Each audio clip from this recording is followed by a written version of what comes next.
I want you to turn to Psalm 139, சங்கீதம் 139 சங்கீதம் 23, 24 வசனத்தை நீங்க கொஞ்சம் கவனிப்பீங்கன்னா, அதுல தாவீது ஒரு காரியத்தை நமக்கு எழுதி வைத்திருக்கிறார். தாவீது எழுதுனது இல்ல. தாவீதை பரிசுத்த ஆவியானவர் அவரோடு இடைப்பட்டு இந்த வார்த்தையை எழுதி வைன்னு சொல்லி இருக்கிறார். God found it very valuable. இந்த வார்த்தைகள் அதிமுக்கியமாக வேல்யூபிளா இருக்கிறதுன்னு நினைச்சு அவர் திட்டமிட்டு எழுதி வைத்திருக்கிறார். ஆமென். இந்த வசனத்தை நாம் அநேக நேரத்துல படிக்கும் போது நம்முடைய ஷார்ட் கம்மிங் செயலர், நம்முடைய பாவமான வாழ்க்கை நினைத்துதான் நாம இந்த சங்கீதத்தை படிப்போம். இந்த வசனத்தை 2 வசனத்தை படிப்போம். தேவனே, என்னை ஆராய்ந்து என் இருதயத்தை அறிந்து கொள்ளும், என்னை சோதித்து என் சிந்தனைகளை அறிந்து கொள்ளும், வேதனை உண்டாக்கும் வழி என்னிடத்தில் உண்டோ என்று பார்த்து நித்திய வழியில என்னை நடத்தும் என்று நாம அநேக நேரத்துல நானே ஜெபம் பண்ணி இருக்கிறேன். when I'm not feeling comfortable, ஏதோ ஒரு தடை இருக்கிறது, ஏதோ I don't feel the presence of God, அப்ப கர்த்தருடைய சமூகத்துல இந்த வசனத்தை வைத்து நான் ஜெபித்து இருக்கிறேன். Amen. But today God is showing something differently. இந்த வசனத்துல நீங்க ஒரு காரியத்தை கவனிப்பீங்கன்னா, இங்க சங்கீதத்துல தாவீது இந்த வார்த்தைகளை எழுதும் போது he wrote with an intentive, ஒரு இன்டென்சிட்டியோட எழுதி இருக்கிறார். இது என்னன்னா, இந்த சங்கீதத்தை பார்க்கும்போது தாவீது எழுதும் போது he writes இந்த முதல் சங்கீதம் 139 படிக்கும் போது அதுல சொல்வார், கர்த்தாவே நீர் என்னை ஆராய்ந்து அறிந்திருக்கிறீர். Lord, you have searched me and known me. என்ன முழுசா உங்களுக்கு David was saying or confessing or declaring, God, I am not hidden from you. என்னை குறிச்சு உங்களுக்கு எல்லாம் தெரியும் ஆண்டவரே. I praise youன்னு தாவீது சொல்லுவான். அதே நேரத்துல அநேக காரியங்களை சொன்ன தாவீது இந்த கடைசி வசனத்துக்கு வரும்போது அவர் சொல்லுகிற காரியம் என்ன, இங்கிலீஷ்ல ரொம்ப அழகா இருக்கும். Search me, O God, know my heart, try me and know my anxieties. Or search me thoroughly, O God, and know my heart, try me and know my thoughts. Know my thoughts விட know my anxious thoughts. Know my anxieties and see if there is any wicked way in me and lead me in the way everlasting. இப்ப இங்க தாவீது என்ன எழுதுறான்னா, ஆண்டவரே என்னை ஆராய்ந்து என் இருதயத்தை அறிந்து கொள்ளும், என்னை சோதித்து என்ன பண்ணுங்க, என் இருதயத்துல இருக்கிற இந்த ஆங்ஷியஸ்னஸ் என்னன்னு பாருங்க ஆண்டவரே, என் சிந்தையில இருக்கிற கவலைகள் என்னன்னு கொஞ்சம் பாருங்க ஆண்டவரே. Why did David write it? Hallelujah. இன்னைக்கு நாம இந்த சத்தத்தை கேட்கிற இந்த ஒவ்வொருத்தரும் நீங்க யோசித்து பாருங்க. அநேகர் as you listen to this word of God, I pray that God will speak to you. ஏன்னா இன்னைக்கு அநேகர் without knowing anything, ஏதோ ஒரு கவலை உங்க இருதயத்தை நிரப்பி இருக்கிறது. You still don't know ஏன் அந்த கவலை வந்தது, ஏன் அந்த ஆங்ஷியஸ்னஸ் வந்தது, ஏன் அந்த ஸ்டேட்டுக்கு நீங்க வந்தீங்கன்னு கூட புரியாம you live. நம்ம அநேகர் எப்படி இருக்கிறோம், கவலைப்பட்டு வாழ்ந்து கொண்டு இருக்கிறோம். We live in that anxious thoughts. என்னன்னு கூட தெரியாது. சிலருக்கு நாளைக்கு எப்படி இருக்கிறோங்கிற ஆங்ஷியஸோட இருப்போம், விடிந்தா எப்படி இருக்கிறோம் ஆங்ஷியஸோட இருப்போம். There are no reasons. நீங்க இதனாலதான் நான் ஆங்ஷியஸோட இருக்கிறேன், இல்ல கவலைப்பட்டு கொண்டு இருக்கிறேன் நீங்க சொல்லுவதற்கு காரணமே இல்லாம கவலைப்பட்டு கொண்டு இருப்போம். யாரோ ஏதோ ஒண்ணு சொன்னாங்க, அதை நினைச்சு கவலைப்பட்டு கொண்டு இருப்போம். ஏதோ நான் நினைச்சது எனக்கு கிடைக்கல, அதை குறிச்சு கவலைப்பட்டு கொண்டு இருப்போம். இங்க தாவீது என்ன சொல்றார், ஆண்டவரே நீர் என்னை ஆராய்ந்து அறிந்திருக்கிறீர். You know everything about me. Lord, if you know everything about me, why should I be anxious? நான் ஏன் கவலைப்பட்டு கலங்கி கொண்டு இருக்கணும்? This is a question. ஒரு பெரிய கேள்வியோட தாவீது இருக்கிறாரு. அந்த கேள்விக்கு அவருக்கு பதில் சொல்ல தெரியல. Then he goes to God. ஆண்டவரே கர்த்தாவே தேவனே என்னை ஆராய்ந்து பாருங்க. Look, search me, Lord. Search me, O God, and know my heart. என்ன பார்க்கணும் ஹார்ட்ல? என்ன கவலைனால நான் நிரம்பி இருக்கிறேன்னு எனக்கு கொஞ்சம் பாருங்க ஆண்டவரே. Because I am overwhelmed with this anxiousness. என்ன அறியாமலேயே இந்த anxiousness வந்து என்ன பண்ணி இருக்குதுங்க, என்னை பிடித்து இருக்கிறது. அவன் சொல்லலாம், I don't want, நீர் என்னை ஆராய்ந்து அறிந்திருக்கிறீர் ஆண்டவரே, என் உட்கார்தலுமே எழுதிருக்கிறதை நீர் அறிந்திருக்கிறீர், என் நினைவுகளை தூரத்தில் இருந்து அறிகிறீர், நான் நடந்தாலும் படுத்திருந்தாலும் என்னை சூழ்ந்திருக்கிறீர், என் வழிகள் எல்லாம் உமக்கு தெரியும், என் நாவில் சொல் பிறவாததற்கு முன்பே இதோ கர்த்தாவே அதெல்லாம் நீர் அறிந்திருக்கிறீர். And David says, you know everything, you know my prayer, you know my sitting and standing, I'm walking, நான் எங்க போறேன் என்ன பண்றேன் எல்லாம் உமக்கு தெரியும். Yet sometimes I live in anxiousness. ஒரு என் மைண்ட் ஃபுல்லா எப்படி இருக்குதுங்க, I have anxious thoughts. ஒண்ணு வராததுக்கு முன்னாடியே நாம் என்ன பண்ணுவோம், இது வந்துருச்சுன்னா என்ன பண்றது? இந்த கோவிட் நாட்கள்ல என்ன பண்ணுவோம், எனக்கு வந்துருச்சுன்னா என்ன பண்றது, எனக்கு வந்துருச்சுன்னா என்ன பண்றது, கவலைப்பட்டு கொண்டு இருப்போம். அது போலதான் இன்னைக்கு அநேக நேரத்துல ஆண்டவர், நீங்க மத்தேயு 6 பாத்தீங்கன்னா, நீங்க ஒன்றுக்கும் கவலைப்படாதீங்க. அவர் சொல்லுவாரு, நீங்க கவலைப்படுகிறதுனால உங்க சரீரத்தின் முழத்துல ஒரு முழத்தை நீங்க கூட்ட முடியுமா? முடியாது இல்ல. அப்ப எதுக்கு கவலைப்படுறீங்க? This blessed Lord, ஆண்டவர் சொல்றாரு, ஏன்பா நீ கவலைப்படுற?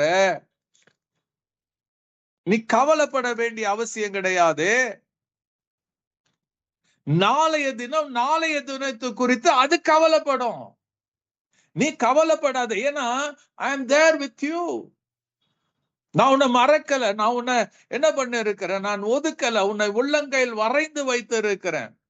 உன் நினைவாக நான் எப்பொழுது இருக்கிறேன், நான் உன்னோடு இருக்கிறேன், உன் பட்சத்துல இருக்கிறேன், நான் உனக்குள்ள வாசம் பண்ணுகிறேன், உனக்குள்ள உலாவி கொண்டு இருக்கிறேன்.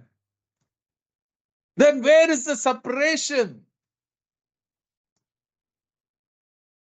ரோமர் 8 சொல்ல, nothing can separate us from the love of God ன்னு எழுதப்பட்டு இருக்கும். கிறிஸ்துவின் அன்பை விட்டு நம்மை பிரிப்பவன் யார்? ஒன்னும் பிரிக்க முடியாது. இப்படிப்பட்ட ஒரு தேவன் நம்மோட இருக்கும்போது சில நேரத்துல என்ன பண்றோங்க, நாம கவலைப்படுகிறோம். அதான் சொல்றார், கவலைப்படுகிறதுனால, மத்தேயு 6:27 படிச்சு, கவலைப்படுகிறதுனாலே உங்களில் எவன் தன் சரீர அளவோடு ஒரு முழத்தை கூட்டுவான்? Can you do it? ஒரு முழத்தை கூட்ட முடியுமா? முடியாது இல்ல. அப்ப கர்த்தர் கேட்கிறார், ஏசாமி கேட்கிறார், நீ ஏன் கவலைப்பட்டுட்டு இருக்கிற? இங்க தாவீது கேட்கிறான், ஆண்டவரே என்னை ஆராய்ந்து பாருங்க, என்னை சோதித்து பாருங்க, என் இருதயத்துல ஏதாச்சும் கவலைனால நான் நிரம்பி இருக்கிறேன்னா. எனக்கு தெரியுங்க, மோஸ்ட் ஆஃப் த இன்னைக்கு இந்த சத்தத்தை கேட்கிற அநேகருக்குள்ள ஏதோ ஒரு கவலையில வாழ்ந்து கொண்டு இருக்கிறீங்க. அந்த கவலையில தான் ஜெபித்து கொண்டு இருக்கிறீங்க. அந்த கவலையில தான் என்ன பண்ற ஒரு சமாதானம் இல்லாம இருக்கிறீங்க. இந்த கவலை இருக்கிறதுனால உங்களால சந்தோஷமா இருக்க முடியல. You are unable to enjoy this blessed life. கர்த்தர் கொடுத்த இந்த அழகான அற்புதமான வாழ்க்கையை உங்களால கொண்டாட முடியல. You think so many things. இதால அதால.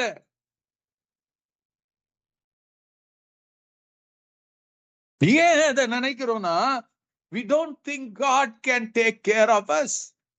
நான் ஏன் இது அந்த கவலை இருக்குதுன்னா, நான் செய்யலனா,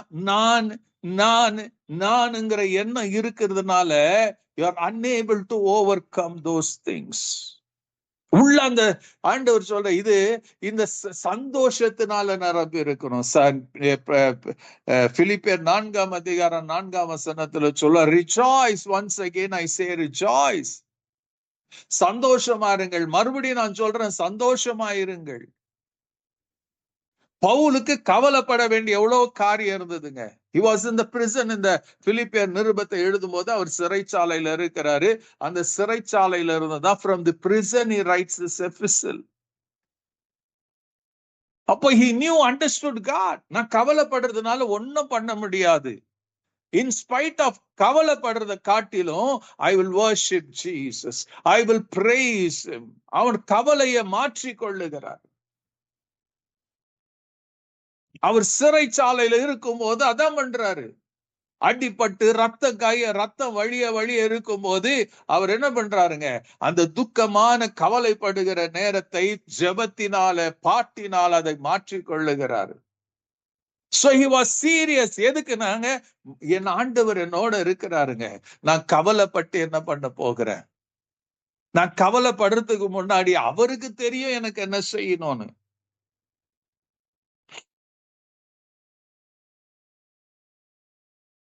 இந்த 34ஆம் வசனத்துல பார்த்து, மத்தேயு 6:30, நாளைக்காக கவலைப்படாதிருங்க, நாளைய தினம் தன்னுடைய வீடுக்காக கவலைப்படும், அந்தந்த நாள் அததின் நாளுக்கு அதீத பாடுகள் போதும். The day will worry about itself. நீ ஏன் கவலைப்படுற? இங்க தாவீது அதான் கேக்குறான். Lord, search me, O God, know my heart, try me and know my anxieties. எனக்குள்ள இருக்கிற anxieties பாருங்க ஆண்டவரே. அந்த anxieties, இந்த கவலைகள் இருக்கும்போது நம்ம எத்தனை முறை சொல்றோம், சில பேரை பார்த்து சொல்லுவோம், கவலையே அவனுடைய உடம்ப உருக்கிருச்சு. ஹல்லேலூயா.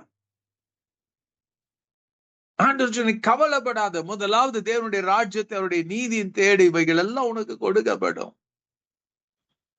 கவலைப்படாம அவரை தேடிட்டு. பிலிப்பியர் 4:6 சொல்ல, நீங்க ஒன்றுக்கும் கவலைப்படாமல் எல்லாவற்றையும் குறித்து தேவனுக்கு ஸ்தோத்திரத்தோட கூடிய விண்ணப்பத்தினாலும் வேண்டுதலினாலும் தெரியப்படுத்துங்கள். அப்பொழுது எல்லா புத்திக்கும் மேலான தேவ சமாதானம் உங்க இருதயத்தையும் சிந்தையும் கிறிஸ்து இயேசுக்குள் காத்து கொள்ளும் என அவர் எழுதியிருக்கிறாரு. இந்த வசனங்கள் எல்லாம் ஏதோ சும்மா எழுதணும்னு எழுதப்படல. God means it. He understands. அவருக்கு தெரியும் உங்க கவலை எங்க கொண்டு போகணும் தெரியும்.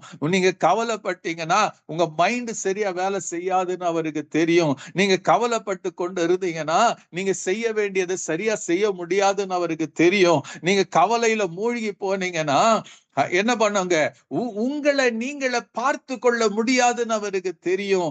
நீங்க உங்க கவலைப்பட்டீங்கன்னா ஆண்டவர் தேவன் சொல்ல, நான் உங்களுக்கு கொடுத்திருக்கிற இந்த பியூட்டிஃபுல் லைஃபை நீங்க கொண்டாட முடியாது, என்ஜாய் பண்ண முடியாதுன்னு அவருக்கு தெரியும். So God says, தாவீது கேட்கிறாரு, ஆராய்ஞ்சு பாருங்க ஆண்டவரே. அது மாத்திரம் இல்ல, அவர் சொல்றாரு, ஆண்டவரே இந்த ஆங்ஸைட்டி என்ன பண்ணுதான், and see if there is any wicked way in me. The anxiety, it separates you from God.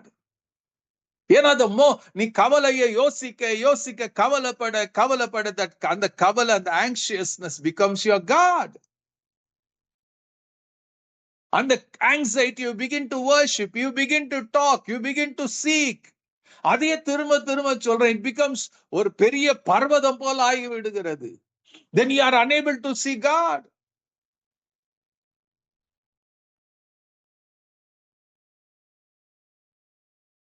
தாவீது அதான் சங்கீதம் 121 சொல்லுவார், என்னன்னு, வானத்தையும் பூமியும் உண்டாக்கின கர்த்தரிடத்திலிருந்து எனக்கு ஒத்தாசை வரும். ஹல்லேலூயா. இந்த பர்வதம் அவரை பார்க்க முடியாம தடையா இருக்கிறது, அதை மீறி நான் பார்க்கிறேன், அவர்கிட்ட இருந்து எனக்கு ஒத்தாசை வரும். அவர் என்னை ஆராய்ந்து அறிந்திருக்கிறார். He knows every deep secrets of mine. அப்ப என்ன பண்ணணும், ஆண்டவர் சொல்றாரு, கர்த்தர் மேல் உன் பாரத்தை, உன் கவலை எல்லாம் அவர் மேல வச்சிரு. உன்னை தள்ளாட விட மாட்டார் அவரு. சங்கீதம் 55:22.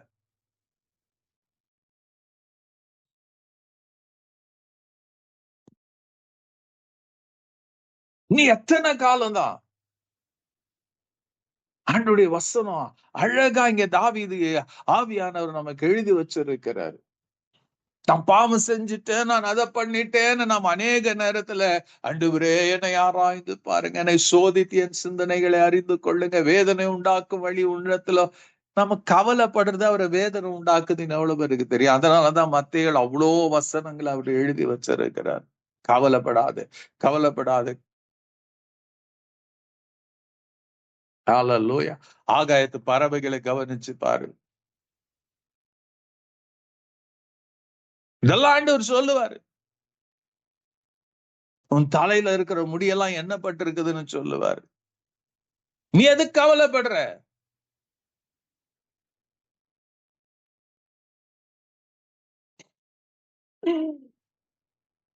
ஒன்னத்துக்கும் கவலைப்படாது இருந்தா ஆண்டவர் கவலைப்படுறது அவன் தேவனை துக்கப்படுத்தக்கூடியதா இருக்கிறது. எவ்வளவு பேருக்கு தெரியும்? அதோடைய அர்த்தம் என்ன தெரியுமா? நான் தான் இருக்கிறேனே, நான் உன் பட்சத்துல இருக்கிறேனே, நான் உனக்காக இருக்கிறேனே. Why did I go to cross? நான் எதுக்கு சிலுவைக்கு போனேன்? எதுக்கு மரித்தேன்? எதுக்கு ரத்தம் சிந்தினேன்? எதுக்கு நான் மறுபடியும் உயிரோட எழுந்தேன்? எதுக்கு நான் இப்போது உங்க நடுவுல நான் இருக்கிறேன்? எதுக்கு இருக்கிறேன்? To take care of you. ஆமா, அநேக நேரத்துல நீ கவலைப்படாத, நான் உன்னை விட்டு விலகுவதில்லை, கைவிடுவதில்லைன்னு சொல்லி இருக்கிறாரே. God has said. அப்ப எதுக்கு கவலைப்படணும்? இயேசு கேக்குவாரு, ஏன்பா கவலைப்படுற? ஏமா கவலைப்படுற? ஏன் இவ்வளவு யோசிக்கிற? ஏன் இவ்வளவு? நான் உன் கூட தான் இருக்கிறேன், உன் பட்சத்துல இருக்கிறேன். உன்னை நடுவழியில நான் விட்டுருவேனா? உன்னை யாரோ மேற்கொண்டு போக நான் உன்னை விட்டுருவேனா? உன்னை சத்ரு மேற்கொள்ள நான் விட்டுருவேனா? என்ன நம்பு, நான் கூட தான் இருக்கிறேன். நீ கவலைப்படுறது எனக்கு துக்கத்தை உண்டு பண்ணுது. நீ கவலைப்படும் போது நீ என்ன சொல்றனா, என்ன நம்ப மாட்டேங்கிற, என் மேல விசுவாசம் இல்லாம போகுது. சோ ஆண்டவர் சொல்ற, நான் யாருகிட்ட போய் சொல்ல முடியும்? ஐ ஹவ் ரிட்டன், அதனாலதான் நான் எழுதி வச்சிருக்கிறேன். நீ படிச்சு நீ தெரிந்து கொண்டு இந்த கவலை என்ற வார்த்தை விட்டு வெளியே வா. ஹalleluya. இயேசுங்கிறது கவலை அவர்கிட்ட இல்ல. When you come to Jesus, தாவீது சொல்லுவாரு, அவருடைய சமூகத்தில் பரிபூர்ணமான ஆனந்தம். There is fullness of joy in his presence. அவர் சொல்றாரு, என் சமாதானத்தையே உனக்கு கொடுக்கிறேன். That is Jesus.